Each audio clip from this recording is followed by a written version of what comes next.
ഞാനൊക്കെ ജയരാട്ടൻ പറഞ്ഞ വാക്കെല്ലാം സിനിമയിൽ ഉപയോഗിച്ച് കയ്യടി മേടിച്ചിട്ടുണ്ട് മുമ്പ് ആ ചുമ്മൻ പറഞ്ഞ സമയത്ത്. അപ്പോൾ എതിരാളിയും വാക്കുകൾ കൊണ്ട് അത്രയും മോശക്കാരനൊന്നുമല്ല.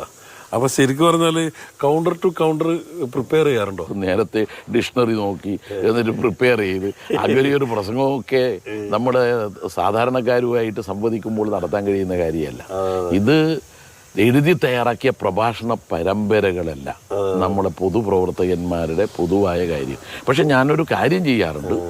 നിയമസഭാ പ്രസംഗത്തിനായാലും എന്തെങ്കിലും ഒരു പരിപാടികളിൽ പങ്കെടുക്കുമ്പോഴായാലും ഞാനെന്ത് ചെയ്യുമെന്ന് പറഞ്ഞു കഴിഞ്ഞാൽ ഒന്ന് രാവിലെ അതൊന്ന് പ്രിപ്പയർ ചെയ്യും. പൊതുജനത്തിന് ജയരാട്ടൻ ഭയങ്കര സീരിയസ് ആണ്. പക്ഷെ ജയരാട്ടൻ ഭയങ്കര, എനിക്ക് തോന്നുന്നു ജയരാട്ടൻ്റെ സമകാലികരും ജയരാട്ടൻ്റെ കൂടെ കമ്മിറ്റിയിൽ ഇരിക്കുന്നവരൊക്കെ എന്നോട് പറയും ജയരാട്ടൻ ഭയങ്കര രസികനാന്ന് പറയും.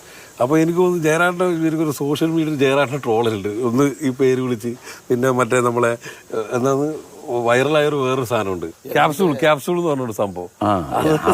അതെല്ലാം സാധാരണഗതിയിൽ നമ്മൾ നാടൻ വാക്കുകളായിട്ട് ഉപയോഗിക്കുന്നത്.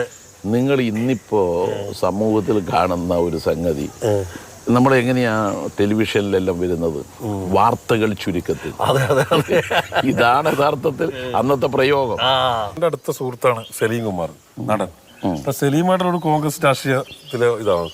അപ്പൊ സലീമായിട്ട് മുമ്പൊക്കെ സിനിമയിലേക്ക് വരുന്നതിന് മുമ്പേ ഈ ഇ.കെ. നായനാരെ പ്രസംഗം കേൾക്കാൻ എവിടെ, എറണാകുളം ജില്ലയിൽ എവിടെ ഉണ്ടെങ്കിൽ സലീമാട്ടം പോകുന്നതാണ്. അതേപോലെ VS ഭയങ്കര രസകരമായ നർമ്മമൊക്കെ പറഞ്ഞ് പിന്നെ ജനങ്ങളെ കയ്യിലെടുക്കും. നായനാർ കയ്യിലെടുത്ത ഒരാളാണ്.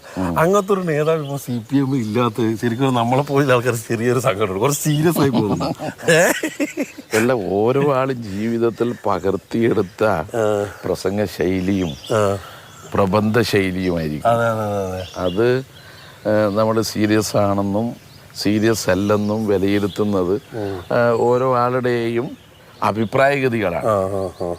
അപ്പൊ എല്ലാവരും ഒരേ രീതിയിലാവൂല, അത് ആവാനും സാധിക്കൂല. ജൂൺ 6 ശേഷം ജയരാട്ടൻ പെരളശ്ശേരി വീട്ടിൽ നിന്ന് ജില്ലാ സെക്രട്ടറിയുടെ വണ്ടിയിൽ പോകും, MP-യുടെ വണ്ടിയിൽ പോകും. എന്തായാലും കണ്ണൂര് ജയിക്കും.